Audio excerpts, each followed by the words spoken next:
पाठ महंगी पड़ी। पाठ उद्देश्य व परिचय। प्रस्तुत पाठ में अपना काम समय से और स्वयं करना व लापरवाही ना करने के बारे में बताया गया है। हमें कार्य के महत्व को समझना चाहिए।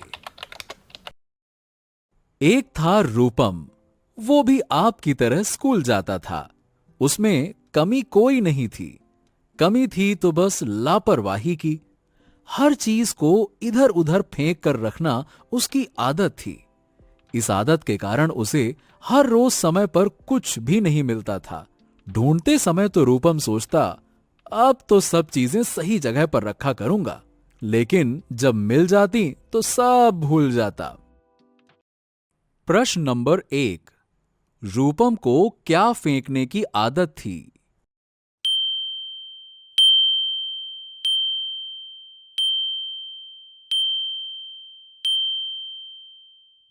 एक दिन जब कई आवाजें लगाने पर भी रूपम ना आया, तो उसके पिताजी उसके कमरे में गए।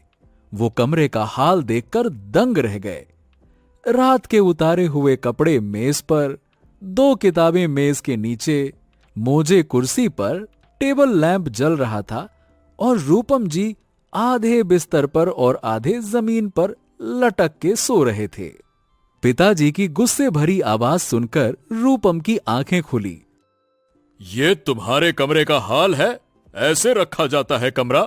रोज तुम्हारी मम्मी तुम्हारा कमरा ठीक करती है ना? जी, एक फुसफुसाहट निकली। आज से अपना सारा काम तुम खुद करोगे। कहते हुए पिताजी बाहर चले गए। किसी तरह रो धोकर आधे पौन घंटे में रूपम ने कमरा ठीक किया और तैयार होकर स्कूल चला गया। दूसरे दिन फिर से 10 बार पुकारने पर रूपम आंखें मलता हुआ उठा। सामने उसकी नाराज मम्मी खड़ी थी। बोली, घड़ी की तरफ देखो, कितने बजे हैं? कल से अलार्म लगाकर खुद उठना। बाप रे, 7 बजने में बस 10 मिनट। रूपम उछलकर सीधे बाथरूम में जा घुसा। ब्रश किया और 2 लोटा पानी सिर पर डालकर उसने खूंटी की ओर हाथ बढ़ाया। ये क्या, तौलिया कहां गई? हाय राम, तौलिया तो कुर्सी पर ही रह गई। प्रश्न नंबर 2, रूपम के कमरे में क्या क्या सामान बिखरा रहता था?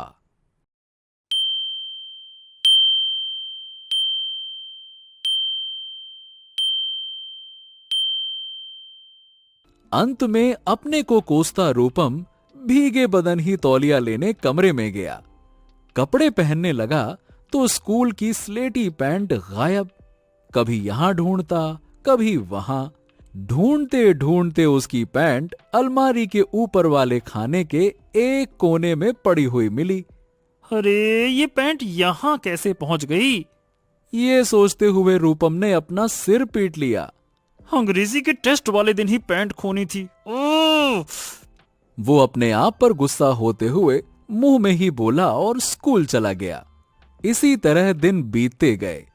आज रूपम का जन्मदिन है। सुबह से वो बहुत खुश था। दोस्तों की फरमाइश के मुताबिक आज वो बंगाली मिठाई स्कूल में लेकर जाने वाला था। पापा ने पूरी कक्षा के बच्चों के लिए एक डिब्बा चॉकलेट भी लाकर रखा था। रोज की तरह आज भी रूपम देर से ही जागा। सही जगह पर स्कूल के कपड़े ना रखने के कारण 10-15 मिनट तो कपड़े ढूंढने में ही लग गए। नाश्ता करने बैठा तो मां ने कहा, मिठाई और चॉकलेट उस कमरे की मेज पर रखी है, संभाल कर रख लेना। अच्छा मम्मी। उछलकर उठा और दूसरे कमरे में गया। मेज पर से 2 भारी भरकम डिब्बे उठाए और स्कूल चल दिया। खाने की घंटी बजते ही सब ने रूपम को घेर लिया। जन्मदिन मुबारक के शोर और तालियों की गड़गड़ाहट के बीच पहला डिब्बा खुला। लेकिन यह क्या? पहले डिब्बे में तरह तरह की कीलें और पेंच थे। अब रूपम घबराया कि कहीं दूसरे डिब्बे में भी कुछ और चीजें ना निकल आएं, और हुआ भी यही। रूपम का चेहरा देखने लायक था। इस डिब्बे में भी पेंचकस, प्लास, छेनी, हथौड़ी वगैरह वगैरह देखकर उसने माथा ठोंक लिया और लड़के सब हंसते हंसते लोटपोट हो गए। वो भी समझ गए थे कि रूपम गलत डिब्बा ले आया है। प्रश्न नंबर 3। रूपम गलत डिब्बा क्यों ले गया था?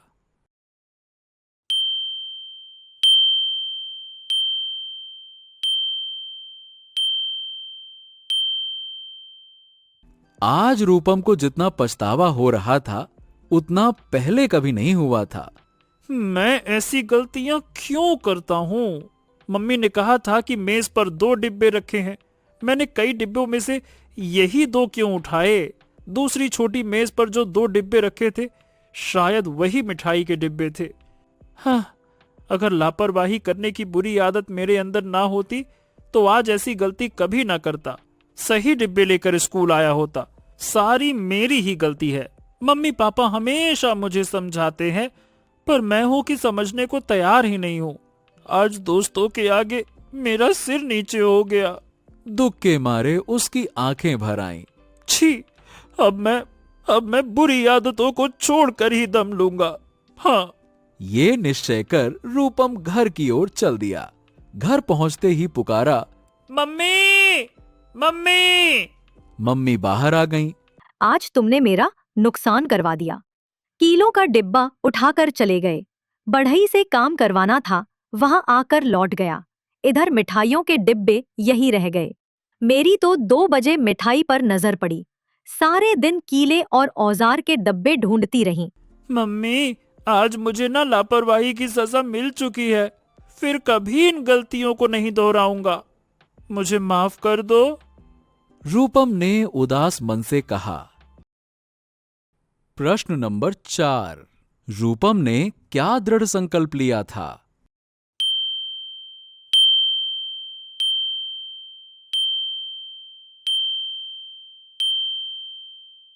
मम्मी ने सोचा, हर बार की तरह इस बार भी रूपम सब भूल जाएगा।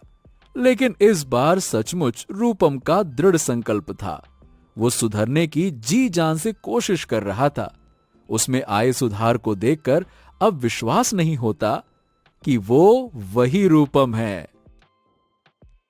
देर आए दुरुस्त आए। शाबाश रूपम, तुमने अपनी बुरी आदतों को दूर कर दिया। ये देखकर मैं बहुत खुश हूं। ये कहते हुए पिताजी ने रूपम की पीठ थपथपाई।